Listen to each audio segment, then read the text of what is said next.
This is the Durable Dad Podcast. I'm your host, Tommy Geary. This show is going to give you the skills and tools you need to be a rock-solid man for your work, your community, and most importantly, your family. All right, what's up, guys? Episode number 18 coming at you, the Durable Dad Podcast.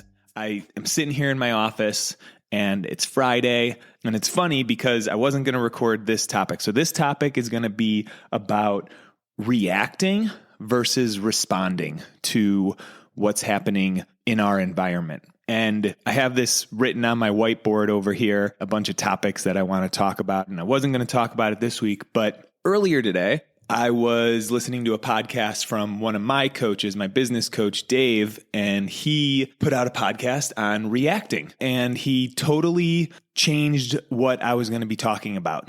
And I stopped listening halfway through because he was going to give some tips, and I didn't want to hijack what he was saying because I wanted to have some original ideas here. But I was going to talk about not reacting. And the knowledge that Dave dropped was that we always react. We are supposed to react. It's how the brain works. It's how the body works. We take the environment outside of us through our senses, through our sight, our smell, our taste, our hearing, our touch, and we react. The brain goes into everything that's happened in our past. Have we been in this environment before? Have we come across this before? It takes these similar inputs and it also assesses what we believe about ourselves. Are we good in these situations? Do we know how to handle these situations? Or is this a situation where we need to be careful? And we have these default reactions, and they're part of how we operate. And they're helpful in a lot of ways. I was kind of thinking, like, when is it helpful? And I think it's helpful when we're playing sports. And I was just thinking about this Spartan race I ran recently and running over terrain that's rocky and there's little hopping here and there. My body can look ahead and talk to my feet really quickly to move and navigate it really well. And I'm just reacting in the moment. I'm not thinking too hard. I'm just subconsciously thinking based on my past and my abilities and my beliefs that I know how to do this. That's when reacting is helpful. And it's probably helpful when we're in traffic and we're driving and we see some cars up ahead swerving and we know rain's coming or something like that, and we are able to slow down quickly. And then there's some times when we react too quickly, like with our spouses. When your wife says something to you and you're interpreting it as a certain tone, right? Your hearing is interpreting a certain tone. Your sight is looking at her facial expression, and your brain goes to all the past and takes that tone as she's pissed off or she's annoyed.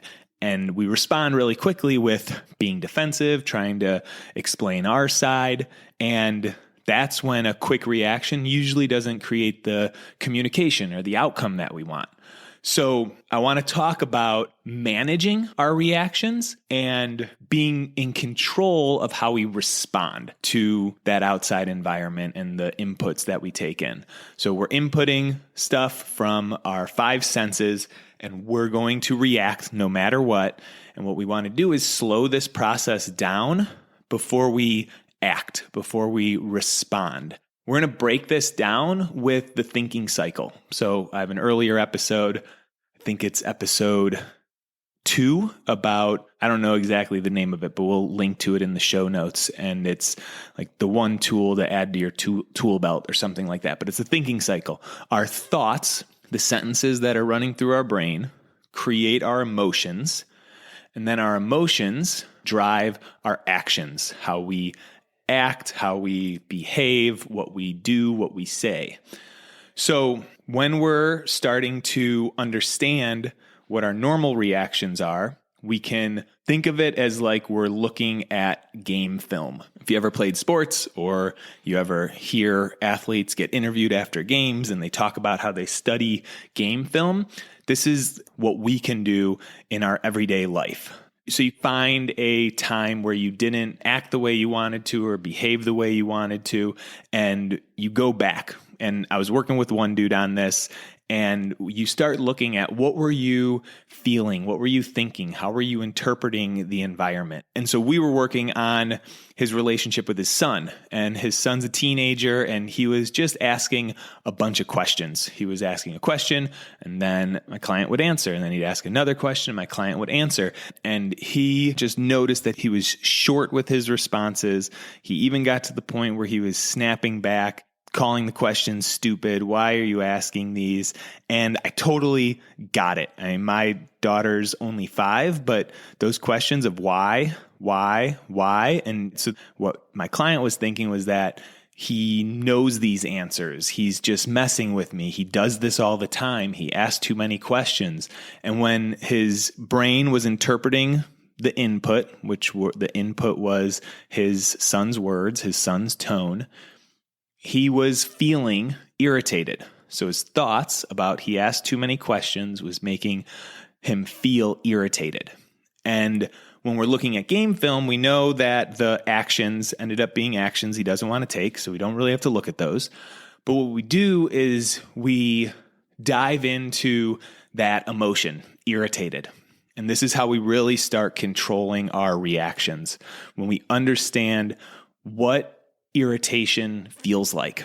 It feels like wanting to get out of there, just ditch out on the conversation. It feels like wanting to react with a raised voice, calling names and trying to hold it back at the same time. That's what irritation can feel like. So then when we are looking back at this film and we start to understand, okay, when I'm in that situation and the environment is my son asking me these questions, my brain likes to think about how he's asking too many questions and he knows these answers and he's messing with me. So those are the thoughts cruising through my brain that are optional thoughts. I don't have to think them. However, when I do, I feel irritated, and irritated feels like wanting to remove myself, wanting to react quickly, right? And then that's my typical reaction. That's my body's reaction. Then the next step is acknowledging that the son's probably going to do this again. Acknowledging that my daughter's probably going to ask why again. So if we don't look at the game film and we don't visualize what's going to happen when it happens again, our body's just going to react the same way. Our body's just going to have the same reaction. But if we want to slow that down and respond, we ask, how do we want to feel next time this happens? What do we want to be thinking instead of he's asking too many questions? And when we started talking about that, my client wanted to respond more open, more curious, more receiving, more caring, more loving, like awesome emotions, right? Those are the emotions we want to parent from. What do those emotions feel like compared to irritated? Well, those emotions feel more settled. They feel more at ease, not as stressed. Awesome. Now we got this, we're building this new thinking cycle. If we were feeling more open and caring, how would we act? And we would ask more questions. We would answer the questions, and we would just be there and connected with our son, trying to understand him instead of trying to stop him from asking the questions. So the last step is, what do we need to be thinking? What are the new sentences we want to put in our head that would create that different feeling? The thoughts that my client came up with were, we're on the same team.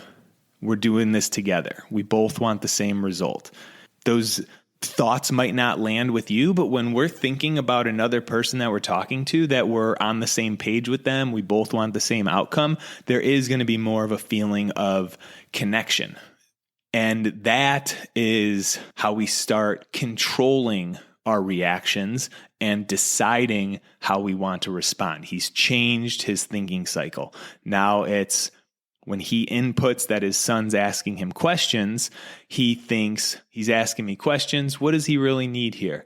We're on the same team. We're trying to get to the same result. Feels, instead of irritated, more open. And then he's going to behave a different way. He's going to respond in a way that he wants to and is intentional. And so there's some intentional work that has to go on here.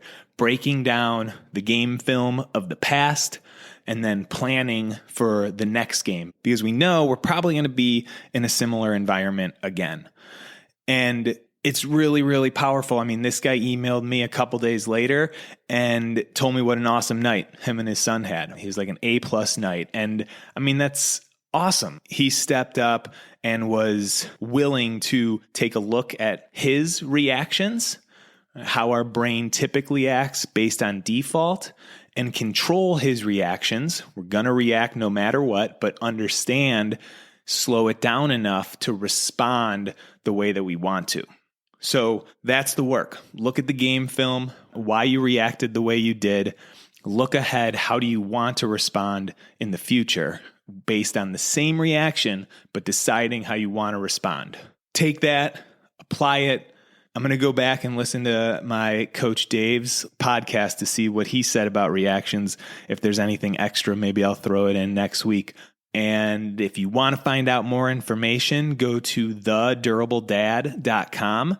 And actually right now, I am launching a new course. It's called Stop Losing Your Temper. So if you go to thedurabledad.com, you can learn more about that. It's going to be a 6-week course. It's live. We're going to work in a group with a bunch of other dads. It's just going to be a space where we can have some fun with this stuff, right? Looking at how we respond to anger, usually what our quick reactions are and how we can move forward and change that. And I got exercises and tactics like the one I just gave you guys. So go check that out. Talk to you guys next week. Peace.